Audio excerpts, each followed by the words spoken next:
नमस्कार, कृष्णा न्यूज में आपका स्वागत है। कोंच कोतवाली क्षेत्र के ग्राम बरौदा खुर्द में चोरों ने दुस्साहसिक ढंग से चोरी की घटना को अंजाम दिया है। रिटायर्ड अध्यापक शत्रुघ्न सिंह, जो वर्तमान में पेट्रोल पंप का संचालन करते हैं, कि यहां रात में अज्ञात चोरों ने पेट्रोल पंप की बिक्री के लगभग 8 लाख रुपए तथा तकरीबन 4 लाख रुपए के चांदी सोने के जेवरात पार कर दिए। यह जानकारी स्वयं गृहस्वामी शत्रुघ्न सिंह ने दी है। घटना की जानकारी लगते ही सीओ कोंच राहुल पांडे व प्रभारी निरीक्षक इमरान खान दलबल के साथ मौके पर पहुंच गए और घटना स्थल का निरीक्षण किया। अभी इस मामले में पुलिस जांच करने में जुटी है। घटना के संबंध में जहां सीओ राहुल पांडे ने बताया कि सर्विलांस और एसओजी की टीम लगा दी गई है, जल्द से जल्द खुलासा किया जाएगा। वहीं अपर पुलिस अधीक्षक जालौन डॉक्टर अवधेश कुमार सिंह ने भी घटना के शीघ्र खुलासे की बात कही है। यहाँ यह भी गौरतलब है कि 2 दिन पूर्व ही समीप के गांव सिमरिया में भी अज्ञात चोरों ने 3 घरों को निशाना बनाकर लाखों के माल पर हाथ साफ कर दिया था। चोरी की इन ताबड़तोड़ घटनाओं से ग्रामीणों में भय व्याप्त है। गृहस्वामी शत्रुघ्न सिंह ने बताया। दादा, क्या नाम है आपका? शत्रुघ्न सिंह। दादा, ये आपके घर में चोरी हुई, कैसे हुई, कुछ जानकारी है आपको? हमें तो ये जानकारी है जी। अभी सवेरे जब हम ऊपर घूम रहे थे जी। तो हमें हल्ला गुल्ला सुनाई दिया इधर बाहर। जी। तो हमने वहीं से पूछा, हमने कहा कि क्या हो गया, किसके यहाँ क्या हुआ है। जी। तब बताया कि तुम्हारे यहाँ चोरी हो गई। जी। तब हम नीचे आए। लगभग कितने लाख की चोरी हुई दादा? लगभग 9 लाख, तो मतलब हमारे हाथ का कैश है वो लगभग 9 लाख। जी। अब उनका जेवर कैश, जो कैश गया वो 9 लाख रुपए गया? हाँ, 9 लाख से थोड़ी बहुत कम हो सकता है या थोड़ा बहुत ऊपर भी हो सकता है। और जेवर में क्या क्या गया दादा? जेवर में जी। उनकी झुमकी है, जंजीर है जी। और अंगूठी है जी।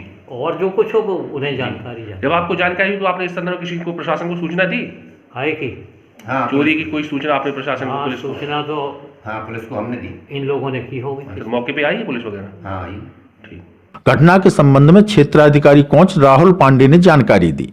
10 लाख रुपए की क्या है पूरा मामला? कोंच थाना क्षेत्र के बरौदा खुर्द गांव में शत्रुघ्न सिंह पुत्र सूरज सिंह जी के यहाँ पे चोरी का मामला एक संज्ञान में आया। इनके द्वारा सुबह सूचना दी गई कि इनके घर में चोरी हो गई है, तो मेरे द्वारा और थाना पुलिस द्वारा मौके पर पहुँच के इसकी जांच की गई।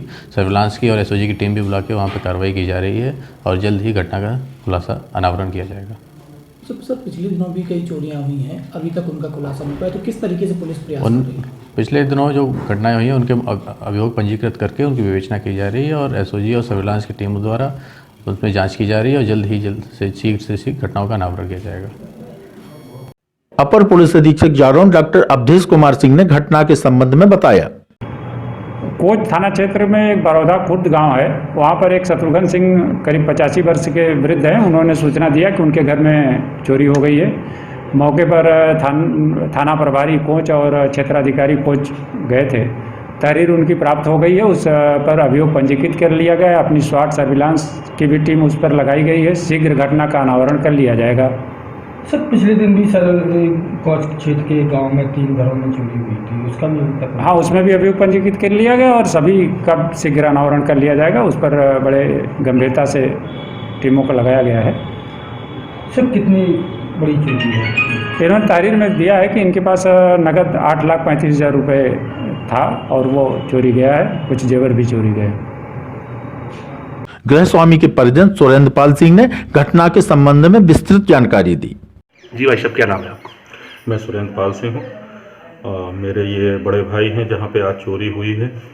रात में लगभग 8 बजे तक ये लोग जागते रहे, 8:30 बजे तक। जी। इसके बाद बड़े भैया जो हैं, चूँकि अध्यापक रहे हैं जी, और हमारे यहाँ खेती बाड़ी का काम है जी, तो वो यहाँ पे रहते हैं और भाभी बड़ी रहती हैं। साथ में हमारी 2 भतीजी, तो एक कानपुर में, ग्वालियर में है, वो भी यहाँ आई हुई थी। जी। तो ये तीनों लोग रात के 8:30-9 बजे के आसपास अपने अपने कमरों में अलग अलग सो गए। जी। किसी तरीक़ा से रात में जो चोरी हुई है, कोई व्यक्ति चूँकि अंदर आ गया और आने के बाद उसने एक खाली कमरा जो बगल में सामने पड़ा हुआ था, उसमें से नगद पैसा लगभग 8,85,000 रुपये था, जो कि हम लोगों ने खेतीबाड़ी का इकट्ठा किया था। साथ में हमारा भतीजा है तो उस पेट्रोल टैंक चलाते हैं, तो पेट्रोल टैंक का पैसा भी यहीं ला के रख लिया गया था, क्योंकि दूसरे दिन उसको सुबह जमा करते। साथ में हम लोगों को एक कुछ प्लाटिंग खरीदनी थी, ज़मीन खरीदनी थी, तो उसके लिए भी पैसा इकट्ठा करना था।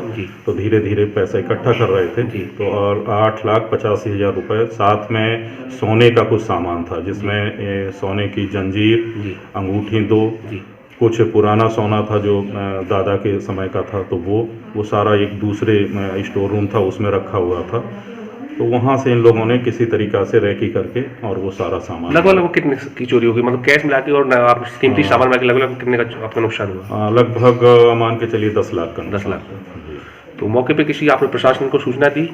और जैसे ही सुबह जानकारी हुई तो तुरंत ही सबसे पहले तो डायल 100 को बताया गया। डायल 100 के बाद चूँकि भतीजी हमारी इस समय वहाँ हॉस्पिटलाइज है, तो राजेश और जो भतीजा है वो लखनऊ में है, तो वहीं से फिर एसओ साहब को सूचना दी गई और मौके पे पुलिस आई है। महोदय, अभी कल रात में सुना है कि बगल के गांव शिमरिया में भी 3 चोरियां हुई हैं और आज आपके यहाँ इतनी बड़ी चोरी हुई, कहीं ना कहीं ये पुलिस की कार्यप्रणाली पर प्रश्न चिन्ह लगाती है?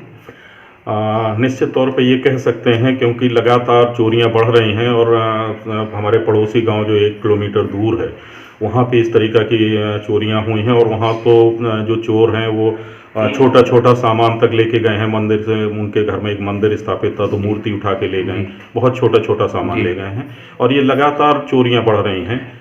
एक समाज सेवी के नाते, आप जनपद के एक वरिष्ठ समाज सेवी में आपका नाम आता है, एक समाज सेवी के नाते मतलब आप शासन प्रशासन से क्या मांग करना चाहेंगे? मैं कुछ समय पहले एसएसपी महोदय से अपने से मिला हुआ था और उनसे मैंने इस बात को लेकर चर्चा की थी कि ये जो इस समय चल रहा है, क्योंकि एक चीज़ मेरी जो समझ में आ रही है जिसको लेकर मैं लगातार देख रहा हूँ और मैं उस पर काम भी कर रहा हूँ नशा उन्मूलन पे, तो उसके तहत मैंने कहा था कि जो कबूतरा डेरा हैं उनको अगर आप विकल्प नहीं दे रहे हैं और उनको अगर आप काम से विरक्त कर दे रहे हैं, क्योंकि वो अपने काम से टूट रहे हैं, तो वो इस काम को कोई ना कोई अंजाम देंगे। और मुझे जहाँ तक उम्मीद इस बात की है कि ऐसा इस कारण से भी हो रहा है क्योंकि प्रशासन जो है और थोड़ी प्रशासन की शिथिलता भी है कि जितनी पहले गश्तें होती थी वो नहीं हो पा रही हैं। डायल 100 के बावजूद भी गश्तें नहीं हो रही हैं। गांव का चौकीदार है, होमगार्ड वगैरह, ये सब की कहीं ड्यूटी नहीं लगा रही? नहीं, कोई चौकीदार तो यहाँ कभी ड्यूटी पर रहता ही नहीं है। जो है भी तो पता नहीं कि है कि नहीं है, ये भी जानकारी नहीं है। और गश्त नहीं हो रही है, गश्त बिल्कुल नहीं है। और चूँकि ये बिल्कुल अकेले रहते हैं और हम लोग सब लोग बाहर रहते हैं, मैं भी उड़ई था। मुझे अभी सुबह 5 बजे के आसपास यहाँ से फ़ोन गया तो दौड़ता हुआ भाग के घर आया। कृष्णा न्यूज के लिए कौंस से पुरुषोत्तम दास रेछारिया की रिपोर्ट। समय पर समाचार पाने के लिए लाइक, सब्सक्राइब एवं शेयर करें हमारा चैनल कृष्णा न्यूज और जल्दी से समाचार पाने के लिए बेल आइकन का बटन जरूर दबाएं।